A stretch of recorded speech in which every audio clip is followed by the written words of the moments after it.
Renting versus buying, paying close attention to the numbers. This is the most important thing you got to look at when you are trying to make a decision on whether to rent versus buy. In this video, I'm going to break down 3 important things to look at when trying to make this decision, renting versus buying. So let's get right into it. My name is Nehemiah Jeffrey. Welcome to the channel. Hit the subscribe and like button to get more content just like this. Did you know that 90% of all millionaires in the United States have, or in part, have their money tied into real estate? Think about that. There must be a clear reason as to why these millionaires have their money tied in some part to real estate. If you want to know more, I'll tell you more. But here's the number one thing you got to consider. There are a lot of benefits to owning a home. Not saying that there aren't any benefits towards renting a home, but I would argue that there are more benefits towards owning a home than renting a home, such as tax benefits when you are writing off your mortgage interest, positive cash flow that you get at the end of every month. The home can appreciate sometimes double, triple, or quadruple the amount depending on how long you've held that house. Every time you pay down the mortgage on that house, you build equity in that house. Once the house is paid off, you have that equity built into the house. Think about what happened in Brooklyn. Now it's 2025, but just imagine a lot of these homeowners in Brooklyn bought their home in the 90s, early 2000s, and Brooklyn skyrocketed. The prices went from $80,000 to a measly 2-story, 2-family brownstone to well over 2, 3, 4, 5 million for that same brownstone today. Now the ones that sold their brownstone, they're probably pissed off because now they're the renters. So this is what you have to consider when you want to buy a house.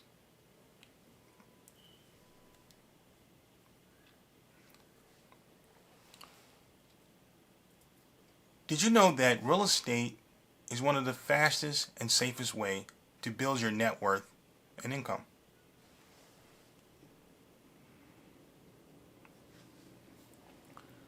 Here's another little story I want to tell you. Real estate is not the primary source of income for these millionaires.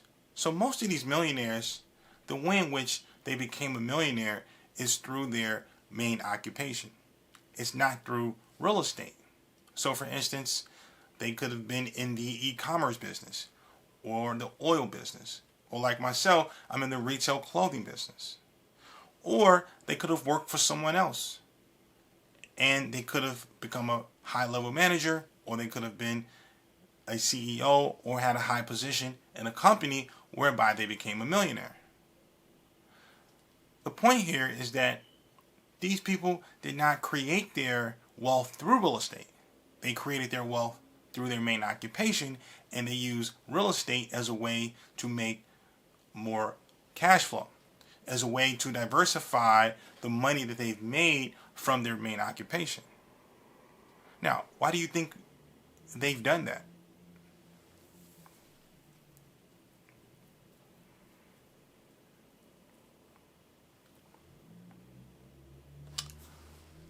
Did you know that real estate is about 40% of a millionaire's net worth? What does this tell you? It tells you that they value real estate. We're going to dive right into it now. So the first thing you have to consider is whether or not you want to do real estate part-time or full-time. For the sake of this video, I'm going to assume that you have a main occupation and you're just looking to see whether or not you think buying a house versus renting is more conducive to you. Well, the first thing you got to look at is your lifestyle. Where do you work at? Are you working from home? Do you like commuting to and from work? Do you have a car? Do you feel like going to and from work every day? Do you have that option to go to and work every day? So when you think about the lifestyle in terms of where your kids go to school at, what's the commute time for that? Where does your spouse live What does your spouse work at? So you got to figure out the lifestyle you want to live and have that in your mind before you think about renting versus buying. Because at the end of the day, after that first year of renting, you could be asked to move. You could be asked to move out of that apartment and or out of that house in a short time. So therefore, when your kids start to go to school, they may have to be transferred, etc. These types of things happen.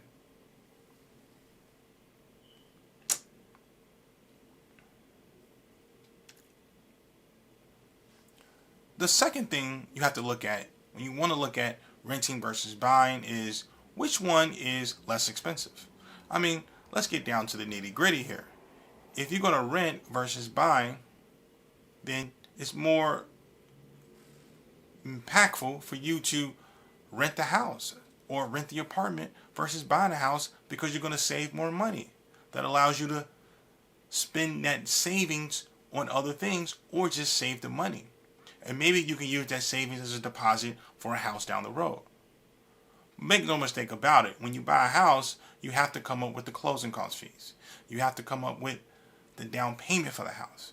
You have to have also money just in case shit happens, because shit always happens when owning a house. So you have to have savings already built up for the house.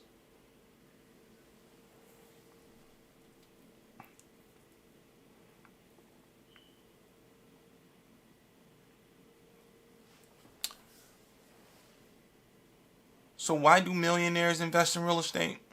Well, here's the number one thing you got to realize is that when you invest in an area where the population is increasing, where you have people moving into an area, where you have stores opening in that area, that's a good area to invest into.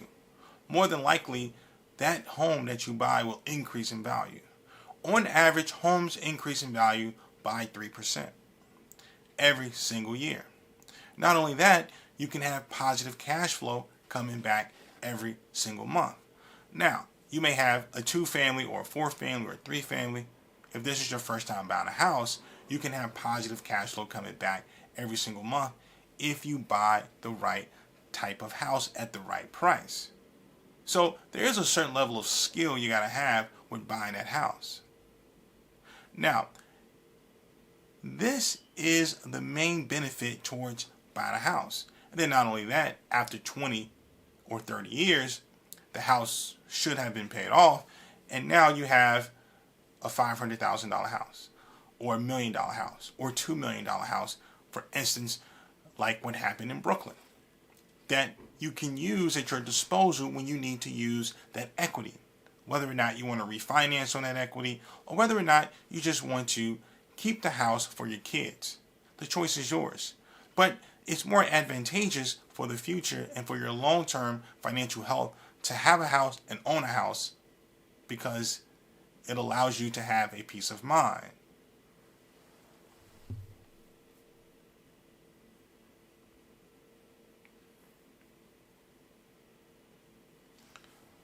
And the last thing that you want to consider when renting versus buying is that when you rent a house, you're going to save a lot more money, like I've said earlier. And also, you're going to be able to save money on the maintenance of renting a house. Because if something goes wrong with that apartment, the landlord has to come and fix those issues. If something goes wrong with the house, the owner of the house has to come and fix those issues. Plumbing, electrical, etc.